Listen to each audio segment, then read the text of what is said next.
chope ces infos via la NASA. C'est pas PPDA, c'est pas Chazal. Tu crois que tu sais mais tu sais pas. Poto c'est les actus de PA. Première actu, je vous amène, direction West Coast, Pacifique, boum, on y va. Il s'est passé quelque chose d'assez quand même rarissime. C'était donc le 10 janvier dernier, donc il y a à peu près une semaine. La plupart des aéroports de l'Ouest américain, justement, il y a une alerte qui a pop avec, vous allez le voir à l'image, un message, ce n'est pas une blague, tous les décollages prévus sont annulés. Donc on le voit sur les images, c'est l'image tout en bas. Donc du coup, tous les aéroports reçoivent ça, on ne comprend pas trop ce qui se passe. Dernière fois que c'est arrivé à cette échelle, c'était donc juste après les attentats du 11 septembre 2011. J'ai envie de vous poser comme question, quel événement a pu déclencher cette alerte qui a été envoyée dans tous les aéroports? Eh bien... Seulement aux États-Unis? Ouais, c'était aux États-Unis, ouais. États-Unis côté ouest. Vous avez eu un... Marrant ou... Non, je pense pas. J'ai dit attentat de 2011-2001, pardon, excusez-moi. Ah, moi, je pense que je sais, du coup. C'est quoi Le truc avec la Corée du Nord, peut-être? Mec, c'est fou que tu le saches, en fait. Bah, c'est juste, tu me l'as dit il y a 1 heure, en fait. Ouais, c'était peut-être un spoil, je me suis pas rendu compte. Alors, il y a un rapport, donc FAA, c'est l'administration américaine qui est en charge donc, de l'aviation, qui on le voit aussi, ils ont fait donc, du coup une petite explication par rapport à ça, donc disant voilà, que sur les 15 minutes, où tout était absolument freeze, sauf que en fait, l'horaire donc, du coup, du Ground Stop, ça coïncidait étrangement quand même avec le lancement d'un nouveau missile balistique venant de monsieur Kim Jong-un, donc dictateur nord-coréen. Donc là, on voit des images d'archives. C'était le premier, c'est pas le premier lancement qui se passe, pardon, parce qu'il y en a eu d'autres. Mais là, cette fois-ci, le missile il a atteint quand même une vitesse supersonique. Donc petite source d'inquiétude quand même, petite pression mondiale chez les Sud-Américains, chez les Sud-Coréens, pardon, les Américains, voilà, qui sont situés à 6000 km du tir. Et là, forcément, on peut se dire, parce que je ne sais pas si vous le savez à quel point vous êtes au courant de la situation en Corée du Nord, mais c'est vrai que les États-Unis, et pas que ce pays, mais mettent d'énormes sanctions à la Corée du Nord pour éviter justement qu'ils s'arment, pour éviter qu'ils puissent s'armer aussi facilement. Préparez-vous bien, il y a quand même tout un scénario, on rentre dedans. Je vous parlais du groupe Lazarus. Ça dit quelque chose à quelqu'un? Non. C'est normal jusque-là, vous les voyez. Ils sont actifs depuis 2009, organisation criminelle, donc on suspecte fortement, j'ai du mal ce soir, d'être directement liés au service de renseignement nord-coréen. C'est un groupe qui est composé à plus de 7000 membres dans le pays qui ont pour un objectif, donc, du coup, d'escroquer des gens, surtout récupérer un maximum d'argent, pas qu'en Corée du Nord, hein, loin de là, mais notamment dans le monde entier, et notamment sur Internet. Ils se sont fait connaître du grand public en 2014, notamment suite à l'affaire du film, je ne sais pas si vous l'aviez vu, L'Interview qui tue. The Interview, donc en anglais, c'était avec... exactement, et avec James Franco, qui est d'ailleurs un excellent film. En fait, il y avait carrément... en fait, le film, ça raconte la tentative d'assassinat donc, de Kim Jong-un, et ça l'avait un peu rendu furax, le dictateur, qui avait menacé donc carrément de faire des attentats sur les lieux d'avant-première. En mode, bonjour, petite pression. Les pirates, donc du coup, ils avaient réussi, du groupe Lazarus, à faire fuiter des infos confidentielles en hackant, donc du coup, le studio Sony Pictures, le studio qui a donc produit le film. Ça avait... tu sens que les gars, voilà, c'est quand même pas totalement des amateurs. Et en fait, c'est assez fréquent depuis et déjà à l'époque, en fait, les hacks de la Corée du Nord, de ce collectif-là. On le voit justement sur un tableau, sur ces 5 dernières années, le nombre de hacks et ce que ça a rapporté. La progression, elle est constante. Alors 2017, on est un peu petite année off là. Mais 2018, on a donc du coup 10 hacks qui ont rapporté quand même 500 millions de dollars, justement. Donc c'est quand même beaucoup d'argent. Je ne sais pas si vous connaissez l'année 2018, on le voyait énormément. C'était un logiciel du nom de WannaCry, où concrètement, en fait... Ça va vous parler tout de suite avec l'image. Ça me dit rien. C'était la demande de rançon. C'est-à-dire oui, c'est vrai. Ton PC donc infecté, demande de rançon. T'es obligé donc du coup, si jamais tu veux récupérer l'accès à ton PC, d'envoyer donc une rançon en crypto-monnaie, forcément pour gagner l'accès à tes fichiers, etc. Il y a beaucoup de gens qui sont tombés dans le piège. L'année, elle a été fructueuse pour les hackers, puisque donc, ils ont eu donc, environ 500 millions de dollars ramassés un peu partout. Donc, sur les plateformes de trading de crypto, il y a eu 7 attaques là, en 2021. Il y a eu du phishing par mail. Ouais, ils ont un peu moins de 400 millions là, en 2021. Et aussi des petits messages de spam sur LinkedIn. Ils sont un peu partout, quoi, tu vois, si tu veux, sur Internet. augmentation de plus de 40% donc par rapport à l'année précédente. Mais surtout, justement, derrière, ils ont tout un mécanisme de blanchiment d'argent, etc. Et où est-ce que ça va, tout cet argent? Directement dans les petits budgets qui vont donc développer les missiles balistiques qui font flipper les Américains. Et c'est vrai qu'il y a eu un peu les deux nouvelles, donc plus de 350 millions de dollars en 2021 dérobés en crypto par la Corée du Nord. Alors, forcément, c'est des sommes qui, par rapport... Pour la faire, le budget américain de dépenses en défense, c'est 750 milliards. Si tu veux. Donc, on est quand même sur un truc où les 400 millions à côté, ils sont quand même tranquilles. C'est juste qu'ils n'ont pas ils n'ont pas vraiment le choix, quoi, parce qu'il y a déjà 20-25% de leur PIB qui part dans l'armement, la Corée du Nord. Donc, ça, c'est les chiffres qui sont sortis. Hein. C'est toujours compliqué avec la Corée du Nord de sortir exactement les bons. Mais voilà, et à côté, le pays est de nouveau en train de basculer dans une famine historique. Mais en tout cas, voilà ce qui se passe et comment la Corée du Nord essaye de contourner un peu toutes les amendes, toutes les sanctions qui sont mises par les gouvernements internationaux et notamment les États-Unis.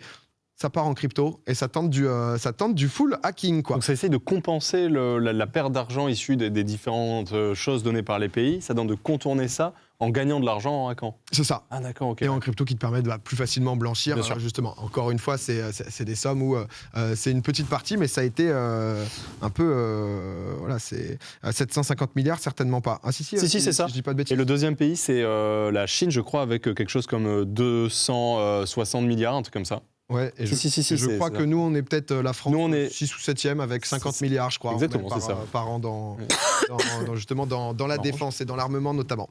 Donc voilà, en fait, tout simplement, ce petit lien. Donc les aéroports, ils ont un peu flippé avec le nouveau missile. C'est vrai que j'ai vu ces deux actus, je me suis dit... Un quart d'heure de freeze, du coup, c'était ? Ouais, un petit quart d'heure de freeze en mode pression, en mode... Est-ce qu'on se fait attaquer ou pas ? Oh, c'est un peu la panique quand même quand t'es dans l'aéroport en mode un quart d'heure de freeze, on ne peut pas partir. Ah, c'était un hacking en fait qui a fait ça. Non, c'était juste... eux, en fait, ils ont lancé leur missile. Ouais, ça, c'est le... En fait, ils ont lancé un missile et juste ce missile, ils le financent en partie grâce à des hacks de crypto. Hacké les... Non, ils sont là, pas... vraiment alerte-retour. Ouais, là, ce serait chaud, ouais.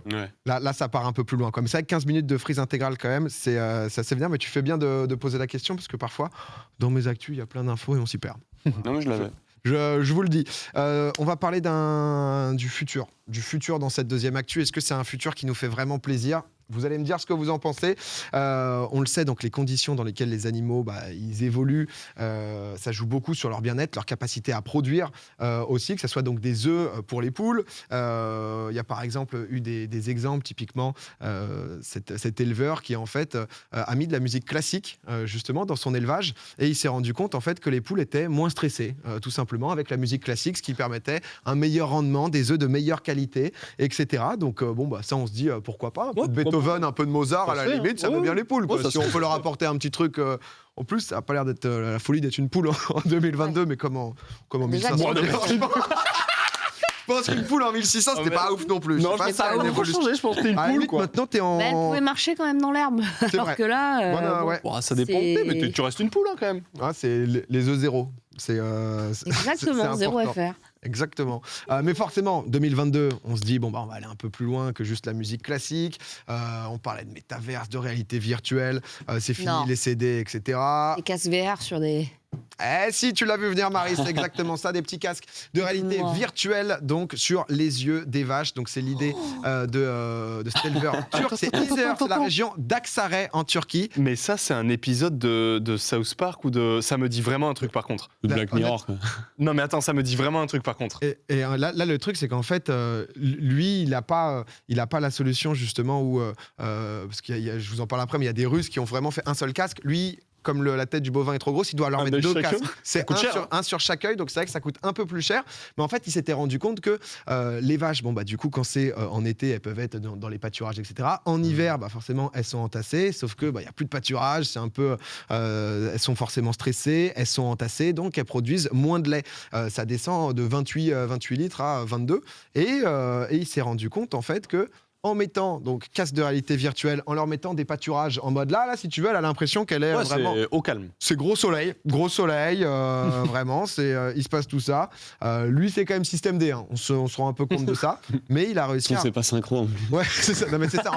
Je me dis forcément il y a un problème. Entre les deux, tu vois les deux yeux, il y a un truc où c'est absolument terrible. Mais il s'est rendu compte que sa production elle est passée de 22 à 27 litres de lait, donc quasiment comme en été. Ok. Donc plutôt positif actifs là-dessus. Il y avait déjà eu, comme je vous le disais, une tentative qui avait été faite en Russie il y a quelques années. Donc c'était carrément le ministère de l'Agriculture. Donc eux, ils ont eu le truc où les deux yeux peuvent voir honnêtement au moins le même casque. Mais PA, tu nous avais pas fait une actu À l'époque possible, ouais. C'est ça, mais en fait, c'est pas du tout un épisode de South Park, c'était une émission popcorn. C'est juste les actus de PA en fait qui a. Ça me dit vraiment un truc, ouais. Il y avait un truc sur des cochons, je crois, qui jouaient aux jeux vidéo. Ah bah ici on est les premiers sur tout ça. Non mais c'est vrai que Je sais plus ce que c'était. putain d'époque, hein, Luigi. C'est. Comme on dit, hein. Non mais c'est vrai que c'est quand même. Qu'est-ce qui... Comme Parce que pour l'instant. C'est lunaire, quoi. Ouais. C'est quand même fou. Alors, on sait pas encore justement les problèmes que ça peut leur causer, parce que rien que nous, les humains, enfin, je sais pas vous si vous avez des effets secondaires avec la VR, mais parfois, tu sors du casque, t'es en mode oula. Moi, j'aime envie pas de ça, gerbe, moi. quoi. Ah ouais, bah, mais alors les animaux, c'est terrible. Là, ils en ont recommandé parce qu'ils se sont dit, bah en fait, je passe de 22 à 27. Ouais. On verra si la vache, elle est vraiment en été, mais en tout cas, en termes de production, elle y est, quoi. Donc, Après, on monte bien des pornos aux pandas. Hein, Dans quel but? ouais, pour c'est. parce qu'ils ont la flemme de s'accoupler. Non, C'est vrai, sérieux, ça, pour Marie les Non, pour de exciter. vrai. Mais ils leur montrent des pornos de pandas, des pandas en train de s'accoupler. Pour Mhm. qu'ils aient envie eux-mêmes de faire 1 mètre et d'aller se grimper dessus. Je dirais, Si, si. ça a Mais l'air on pas leur mal. montre comment, genre un petit PC, Il y a des écrans en mode regardez, c'est cool si vous essayez quoi. Et genre ils incitent comme ça parce que le panda c'est. Mais ça, c'est une pour la flemme reproduction, totale, quoi. pour la survie de l'espèce aussi, quoi, non? Ah bah oui parce que sinon ils se laissent crever quoi. Ils mangent leur bambou et à la base ils mangent même pas du bambou le panda, c'est un gros tas et il a la flemme d'aller bouffer de la viande tu La vois. flemme de tout, quoi. Et il prend ce qui passe et ce qui passait c'était le bambou. Mais à la base c'est pas ça qu'il est censé manger. Ah ouais. Et il a la flemme de s'accoupler, c'est pour ça que c'est hyper dur. Donc il leur passe des vidéos de pandas qui s'accouplent. Oh putain, je savais. Donc en vrai, ouais, Ah ouais. en comportement des animaux, il y a des trucs, des fois tu te dis waouh, Non, c'est le futur. ouais, parce que là, c'est vrai que ça peut être pour la entre guillemets survie de l'espèce ou pour essayer justement Non, de. Oui. Là, c'est de la production à but de consommation humaine, quoi. C'est-à-dire que c'est. Ça, c'est vraiment pour avoir plus. Ouais, c'est ça. C'est en mode, il me faut 5 litres de plus, quoi. En fait, le Après, truc, si c'est jamais que- c'était un bien-être lié, tu vois, à la vache, on sait pas encore exactement ce que ça donne. Hein. Les Russes ont commencé ça il y a 4-5 Oui, ans. voilà. Ça va les Aussi, rendre, c'est un zinzin, dérèglement. quoi. De quoi? Ça va les rendre zinzin, je pense. Bah, c'est. Bah, c'est peut-être un dérèglement, c'est peut-être normal que la vache à ce moment-là elle fasse 22 parce que oui effectivement il fait moins chaud, elle est moins dehors, etc. Tu vois. Donc du coup c'est un dérèglement.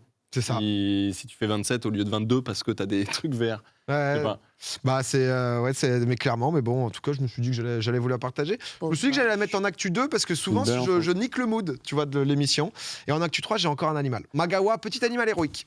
Magawa, voilà, vous le connaissez, bah, je vous en parle, la capacité des certains animaux à être utilisés dans les situations périlleuses.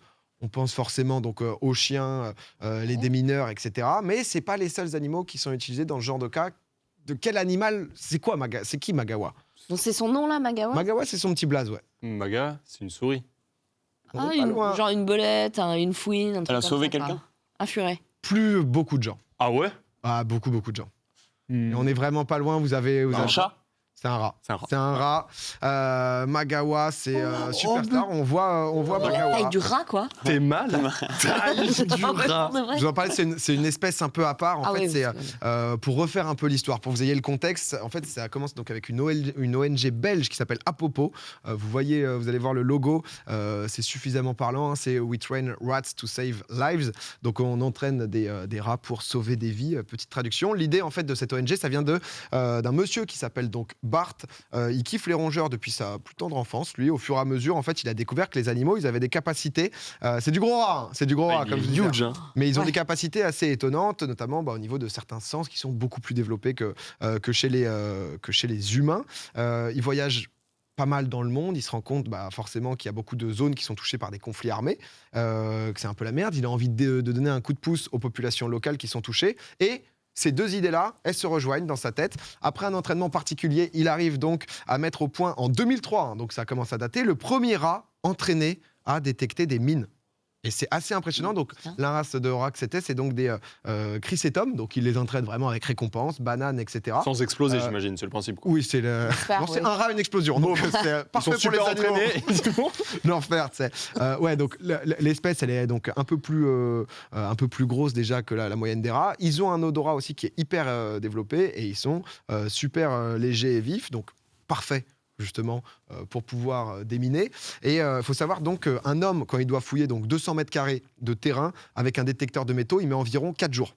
Tu vois, donc, Ok. parce que voilà, faut prendre le temps. Le petit Chris Etom, il met 20 minutes. Ah oui. Ah ouais. Ah mais c'est impressionnant. Et donc du coup en fait il travaille donc la petite partie de la journée, donc il fait le tout. Alors il est quand même aidé juste en assistance par un humain, juste pour pas qu'il se perde et qu'il fasse n'importe quoi, pour bien qu'on puisse checker que les 200 mètres carrés sont clean de A à Z. Bien sûr. C'est quand même con de... Ah t'avais oublié. T'as oublié là. ça, gros. C'est 18 morts. ouais, généralement c'est fatal. Et voilà, et dès qu'il détecte un explosif, petite banane. Le rat, donc, du coup, que je vous présente ce soir, Magawa, ça a battu tous les records durant 5 années d'activité. Donc, du coup, le petit bonhomme, il a réussi à détecter plus de 100 mines différentes. Donc, c'était principalement au Cambodge, donc, ce qui a contribué à sauver la vie d'innocents, parce qu'il faut savoir qu'il n'y a pas eu de mine posée depuis 1993, C'est ce mais qui reste. souvent justement dans les zones de conflit, etc. En fait, c'est des mines qui sont enfouies, et malheureusement, ça peut être des enfants ou autres qui reviennent de l'école, n'importe quoi, et qui passent par ces endroits-là, et derrière, qui perdent des membres. Et donc, du coup, petit à petit, voilà, l'ONG, elle s'est développée pour essayer d'aider ces populations.